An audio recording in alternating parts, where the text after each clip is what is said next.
Hi there. This is Beth Green, otherwise known as Granny Rocks. And hi, I'm James Maynard, otherwise known as Sweet Baby James. And tonight I want to talk about a topic that you may be feeling too. And the topic is called Shh. Do we have too many opinions? And why? But before I get into that, I would like to introduce Sweet Baby James and have him introduce our show. Welcome, everybody. You have come to Granny Rocks, where we get the opportunity to hear Granny's wit, wisdom, and very uncommon sense about various topics that may be important to us, individually or collectively. And this occurs every Wednesday at 6:30 p.m. Pacific Time, so thank you very much for joining us. And without further ado, here's Granny. Okay, so can you refresh, James, and see if we have any people coming on? Okay. So, I don't know how you feel, but I am really fed up with all the opinions that we hear all the time. I don't care which side those opinions are on. I'm just like bombarded with opinions. And interestingly enough, most of them are negative. So I'd like to take a quick look at this topic, and I also want to challenge all of us to take a look at, can we shut up those opinions for a moment? Mm-hmm. And by the way, we've received from Tracy from Arizona a very loving good evening with hearts. Good Good evening, evening, Tracy. Tracy. Thank you so much for joining us tonight. So, one thing I want to start out with is that there is a popular expression which says, we all have a right to an opinion, or I have a right to an opinion. And the first thing I'd like to do is question that. Do we all have a right to an opinion? Who gave us that right? Oh, yes, and we also have a hello from Somebody. somebody. I think it's Elizabeth. Yes. Right, it seems like it's in my name, but it isn't me because I know that I'm here. So, okay. Okay, Yeah, great. she said sorry. It's Lizzie, not Beth. Thank you. Thank you. So, do we in fact have a right to an opinion and to express it if we make little or no effort to verify the information? Where did we get this idea that we all have a right to an opinion? Now, I understand that you might think, oh, this is an attack on democracy. Yes. Or free speech. Or free speech. We all have a right to an opinion, but I really want to take a look at that. So, first of all, what is the purpose of having an opinion? Oh, yes, and we've also heard from Karen who says, so good to see you both. Much love. And she sends a heart. Thank you. We love hearing from you, Karen. So glad that you're here. So, for example, recently I read the opinion on Facebook that the governor of our state, and we live in Oregon, is telling us that businesses have to enforce the mask rule, that people need to be wearing masks if they come in to a store. And I can understand having fear. Oh my God, if I do that, is somebody going to blow my head off or so on? But what was expressed was this opinion. That the governor, yeah, go ahead. She believes that the governor wants to shut down local businesses. Now, has this woman, and I'm asking this as a question rather than making an opinion, has she examined that opinion? Does she actually believe the governor wants to shut down our businesses? Because isn't it true that if she shuts down our businesses, then there will be less revenue to the state. I would question that. Why would the governor want to have less revenue? It's a question. I would certainly ask that question. And I would also ask the question of why does she believe that? Oh, and by the way, we have a message from Jose, who says, God bless you, Mama and Papa. You look very young and happy. Thank you, Jose. Oh, I like the young part. And God bless you, too. Thank you. Thank you, Jose. So, and Todd says, hi, Granny and James. Hi, Todd. Oh, hi, Todd. Nice. So nice to have our people together. So, why would this woman have that opinion? Now, I'm going to take a guess, but it is not an opinion. It's a question. I wonder if the person is expressing this opinion because she is a supporter of a party that's different from the governor's. And I see this all the time, whether it's a Republican governor and it's a Democrat who's writing, or it's a Democratic governor and it's a Republican. Is she of a party that's different from the governor's, and does she want to vent her anger? Does she want to mobilize people to agree with her? And does she, in fact, have a right to put out that opinion as fact? Because she didn't say in her post, I wonder if that is the case. She just said it was the case. And Amy says, hi, love to you both. And hearts. Love to you, Amy. Thank you, Amy. So, it's throughout our society. We spout opinions and we hear them. I am so sick of hearing opinions. And that is not opinion, that's a reaction. Okay. I am just absolutely sick of it. Well, can I interject something here? Yeah. People have gone to war over conflicting opinions. So, for example, the Crusades, the Christians against the Muslims. We believe our religion is better than your religion. That's an opinion. And then we go to war to fight about it. Right. And we're seeing this today with the coronavirus. On the one hand, there are people ignoring the science and the facts and the medical advice. And on the other side, people are saying, wait a minute, let's follow the facts and let's do what the facts indicate. And so opinions can be harmful. They can mislead people into harming themselves. Right, and others. And others, yes. But we still have to ask, well, because it's our opinion that this opinion is harmful when maybe it's enlightening, right? Luann waves, hello? Hi, hello, Luann. It's good to see you. So some of the things that I've noticed on social media, if that is any indication of the collective consciousness, people will say, and there are like one opinion piece after another. I mean, people make a living having opinions and spouting those opinions and trying to convince other people of those opinions. So people will say, everyone is talking about this. Now, this can seem to be very benign. I just saw a video about a musician called, I think, Joseph Collier. And this guy who loves Joseph Collier, he's a musician, said, everyone is talking about this. Well, I'm not talking about it. I didn't even know about Joseph Collier, right?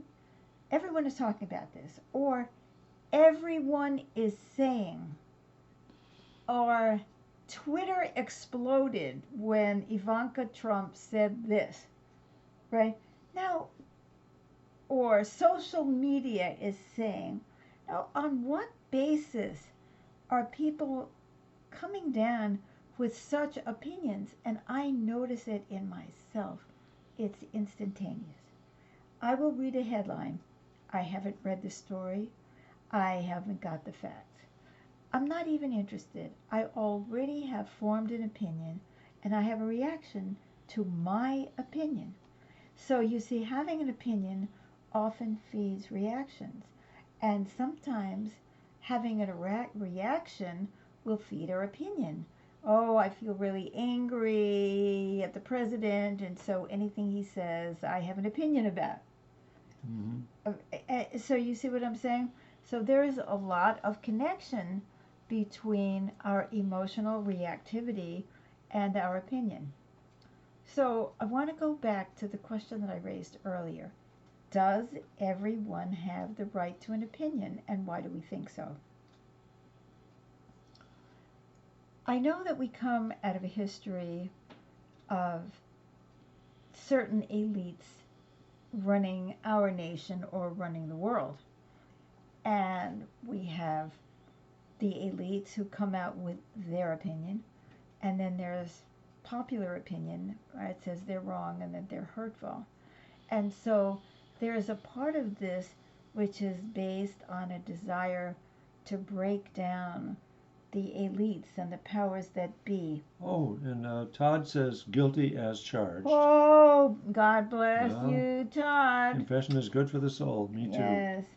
And Yasin says, hello, dear. Happy to see you again. America revives. United and victorious. Great America. She sends hearts and flowers. Well, I haven't seen it yet, but I'm glad you think so. So part of it is a kind of anti-authoritarian. Oh, just because the government says this doesn't mean it's true. But unfortunately, just because I said it doesn't mean it's true either. Because you see, there is no accountability. Nobody is asking me to really back up my opinion.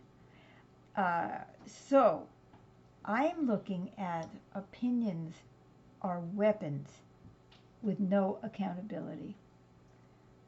So and so is dating my best friend's boyfriend, for example. I have an opinion about that.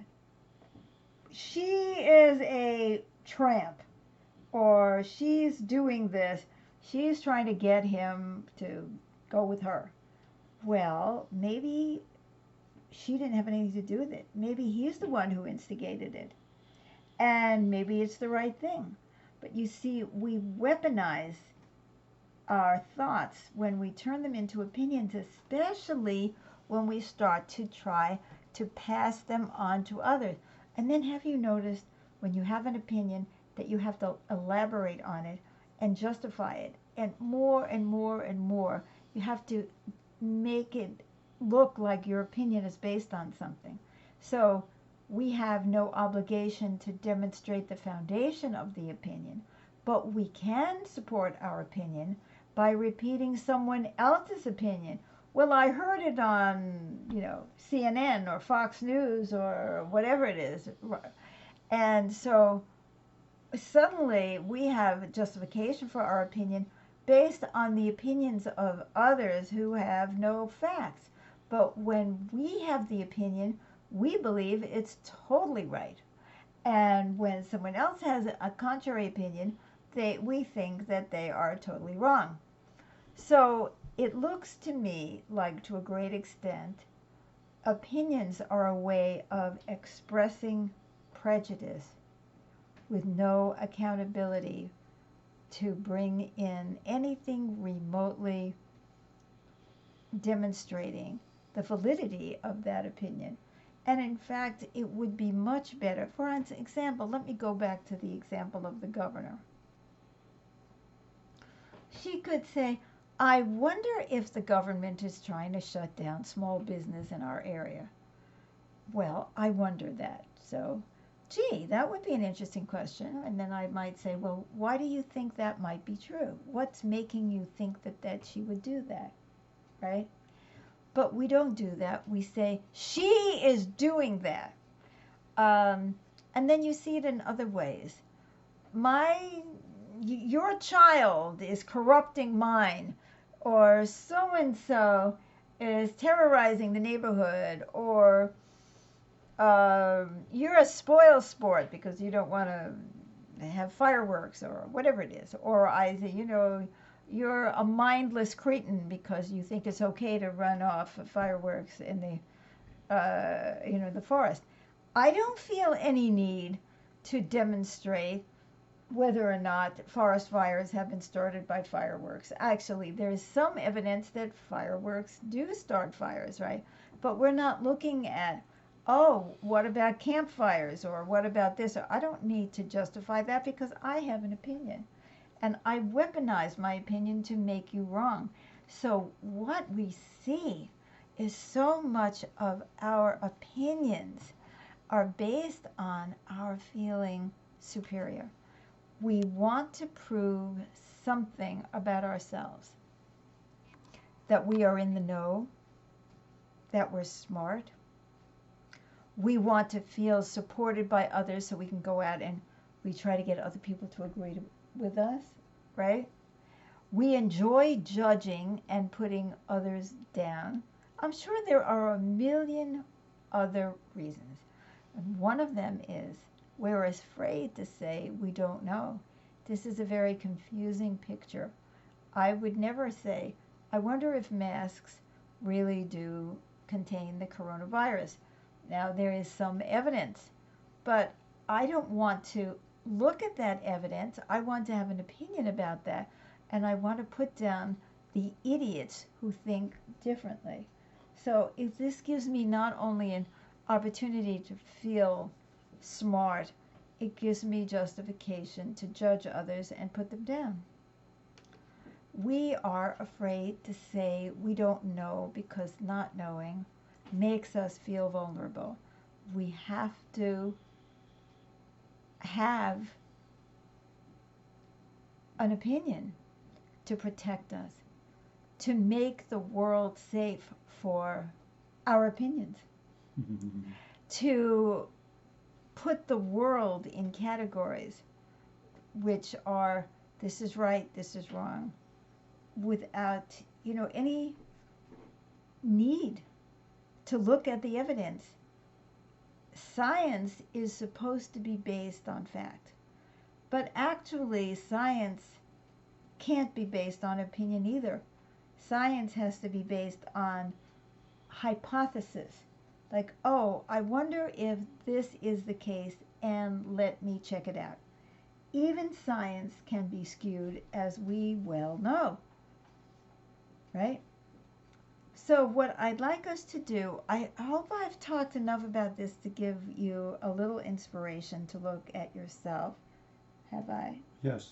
And I would like you guys out there, as I'm talking, I want you to share with us some opinions that you might have, that you're willing to look at this opinion right now.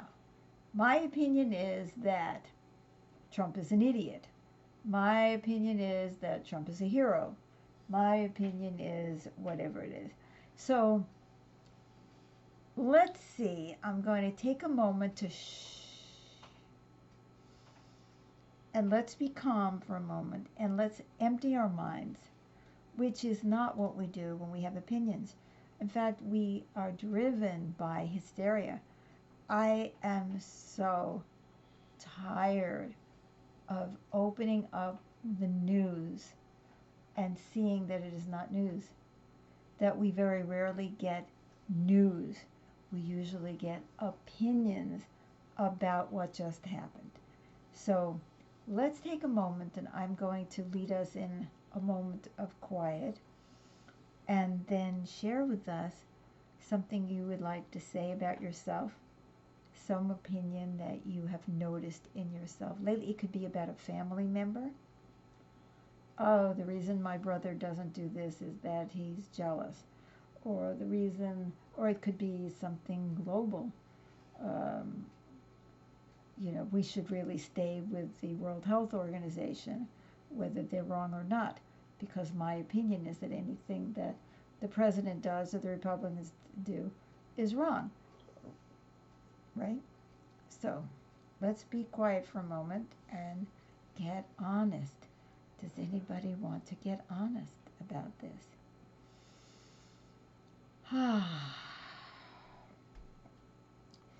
Let's go deep into a quiet place. Deep into a place where we don't have opinions. And what do we find and what do we feel instead?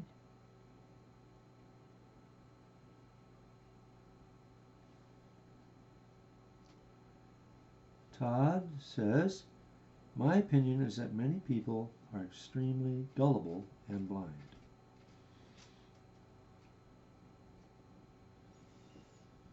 And what is the value to you of holding that opinion rather than going into the inquiry about that? And by the way, he also says it's not news, it's olds. I love that. Same old, same old. Yeah. Yeah, aren't you tired of it? It's like so much noise, I can't stand it, right? It's true. So why do you carry that opinion, Todd, that people are extremely gullible and blind? May be true, may not be true, or maybe even a more valuable point would be to look at it and say, are people gullible and blind?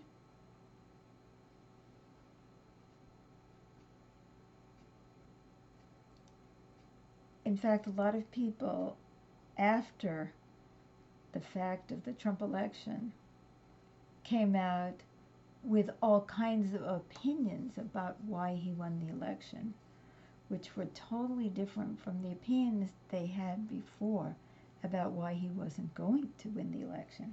By the way, Todd responded. He says, the reason is I get to be right and make others wrong. That's right. I am that.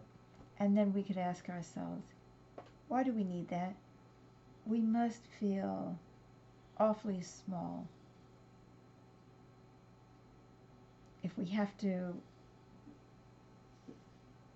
make other people wrong instead of asking questions.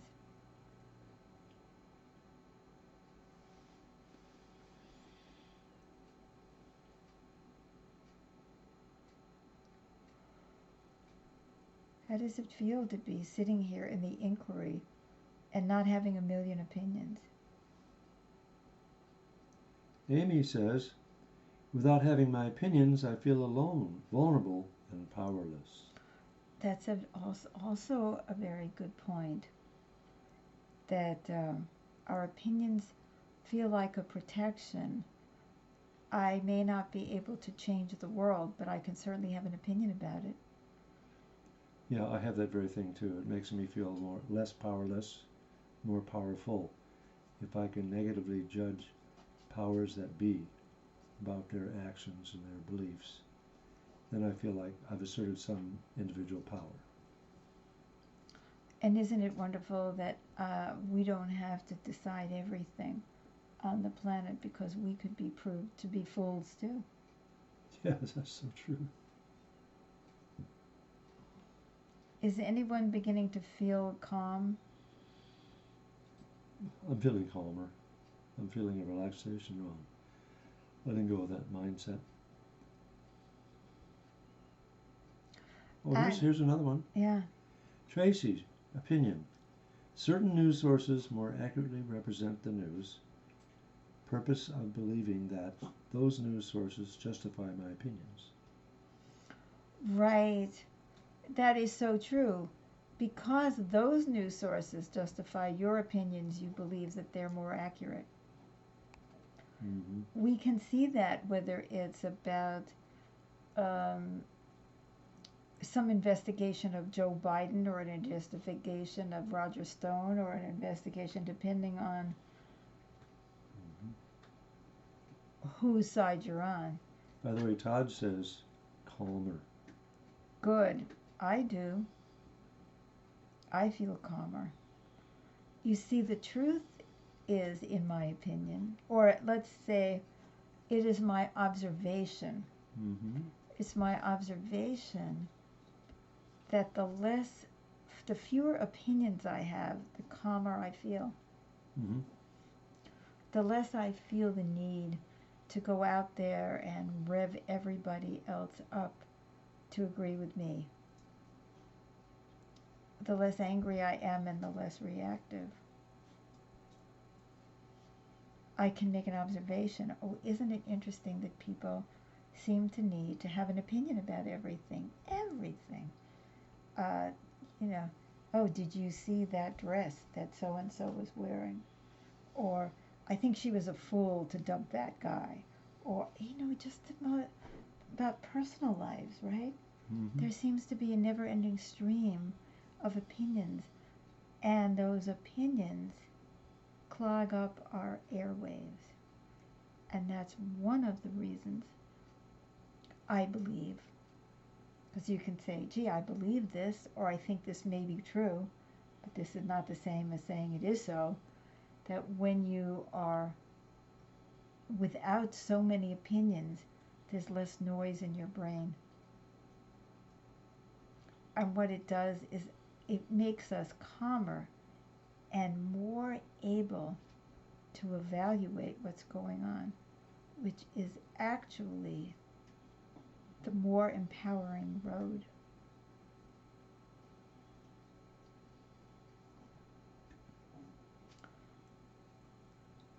Is anyone out there upset with what I'm saying?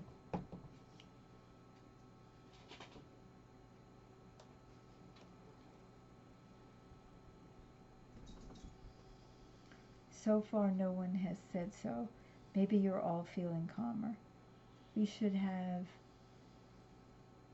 the Know Nothing Party. There was a Know Nothing Party in the United States years ago, but I don't think it was based on this. To say, I don't know, I wonder, I think, I'm inquiring. Speaking of inquiring, every Wednesday night at 7 p.m. Pacific time, which is like 3 minutes from now, I lead a group called Seeing Through New Glasses. The group is $25, and I ask you to sign up in advance. The first one, if you sign up and you don't like it, you will get a full refund. So there really is no risk. And we actually look at these topics in a deeper way and do some healing around them. And I invite you to consider joining us, and the information for how to sign up is in the post. By the way, we have another comment. This one from Yes. Amy. I actually feel agitated at the same time because when I get quiet, I start feeling all the negative opinions I am hit by. Are those negative opinions about yourself, Amy? I wonder about that. I mean, that would be a very interesting thing. That having opinions about others. Oh, she said, I mean hit by everyone's opinions swirling around me. Oh, okay. But you can find that center. Actually, I think that this other interpretation might also be helpful. When we have a lot of negative judgments about ourselves, we can crowd them out by having negative judgments about others. I also want to remind you that tomorrow night, Thursday night, live at 7 p.m. Pacific time, I play the acoustic piano in Dreams of Peace, and the purpose of my music is to bring healing, loving, peaceful, and calm energy, even if there's a lot of turbulence getting there. So what we invite you, Sweet Baby James and I invite you to Dreams of Peace on Thursday nights, to come back every Wednesday night for Granny Rocks, and to join us for our discussion group, Seeing Through New Glasses, where I use my intuition to help people. And actually, I would suggest, Amy, that the best way to not be hit by others' opinions is not to pay attention to them and just stay centered in yourself, because when we are reacting to other people's opinions, we're actually caught up in it. There you go. So I believe that's it for tonight. I hope you enjoyed this program. Well, there's something else I'd like to add. What? I really like the phrase, your opinions about me are none of my business. Right, but your opinions about everything are none of my business. Yeah, there you go. Or, good. I wonder why you have that opinion. What is the purpose of that opinion? Good, good. So let's see if we can, in the next weeks, we'll be back next Wednesday, have fewer opinions, more silence, more calm, more peace, more love, and more enlightenment, which is the opposite of opinions. Put in your comments anytime. I will respond to them later. Even if you don't write to us right here live, please like the show. Please share this show. Please put in your comment. And as soon as I am able, I will respond. God bless. Yeah. Thanks for coming. Thank you. Bye for now. Bye bye.